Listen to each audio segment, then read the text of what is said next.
ನಮಸ್ತೆ, welcome to YoYo TV Kannada. ಧರ್ಮಸ್ಥಳಕ್ಕೆ ಸಂಬಂಧಿಸಿ ದೊಡ್ಡ ಸುದ್ದಿಯೊಂದು ಬಂದಿದೆ. ರಾಜ್ಯದಲ್ಲಿ ಈಗ ತುಂಬಾ ಸದ್ದು ಮಾಡ್ತಿರೋ ಧರ್ಮಸ್ಥಳ ಶವಗಳ ಊತು ಹಾಕಿದ ಪ್ರಕರಣಕ್ಕೆ ಬಿಗ್ ಟ್ವಿಸ್ಟ್ ಸಿಕ್ಕಿದೆ. ನೂರಾರು ಶವಗಳನ್ನ ಹೂತಿದ್ದೀವಿ ಅಂತ ಒಬ್ಬ ಅನಾಮಿಕ ವ್ಯಕ್ತಿ ದೂರು ಕೊಟ್ಟಿದ್ದ.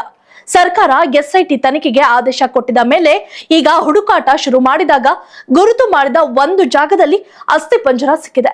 ಈ ಜೊತೆಗೆ ಸಹಾಯವಾಣಿ ಆರಂಭಿಸಿರುವುದರಿಂದ ನೂರಾರು ಕಾಲ್ ಬಂದಿದೆಯಂತೆ. ಆದ್ರೆ ಅದು ದೂರು ನೀಡೋದಕ್ಕಲ್ಲ. ಹಾಗಾದ್ರೆ ಕಾಲ್ ಬಂದಿದ್ದು ಏಕೆ?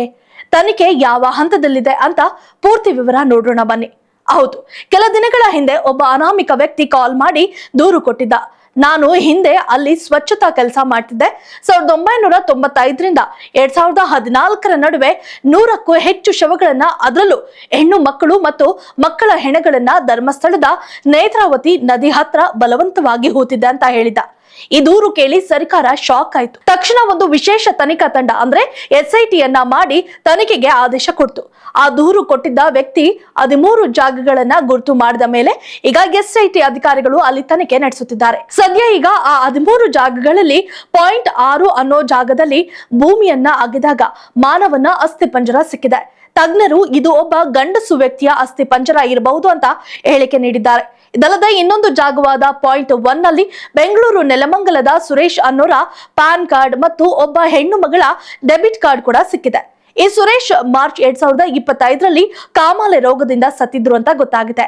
ಈ ಎಲ್ಲಾ ಸುಳ್ಳುಗಳ ಆಧಾರದ ಮೇಲೆ ಎಸ್ಐಟಿ ಈಗ ತನಿಖೆ ಮತ್ತಷ್ಟು ಚುರುಕುಗೊಳಿಸಿದೆ.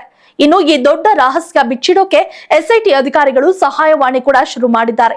ಯಾರಾದ್ರೂ ಈ ಕೇಸ್ ಬಗ್ಗೆ ಏನಾದ್ರೂ ಮಾಹಿತಿ ಇದ್ರೆ 082420053001 ನಂಬರ್ಗೆ ಕಾಲ್ ಮಾಡಿ ಅಂತ ಹೇಳಿದ್ದಾರೆ.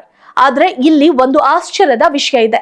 ಸಹಾಯವಾಣಿಗೆ ಬಂದ ನೂರಾರು ಕರೆಗಳಲ್ಲಿ ಹೆಚ್ಚಿನವು ಏನಾದ್ರೂ ಸಿಕ್ತಾ, ಏನಾಯ್ತು ಅಂತ ಕೇಳೋ ಕುತೂಹಲದ ಕರೆಗಳೇ ಹೆಚ್ಚಾಗಿವೆ ಅಂತ ಎಸ್ಐಟಿ ಹೇಳಿಕೊಂಡಿದೆ.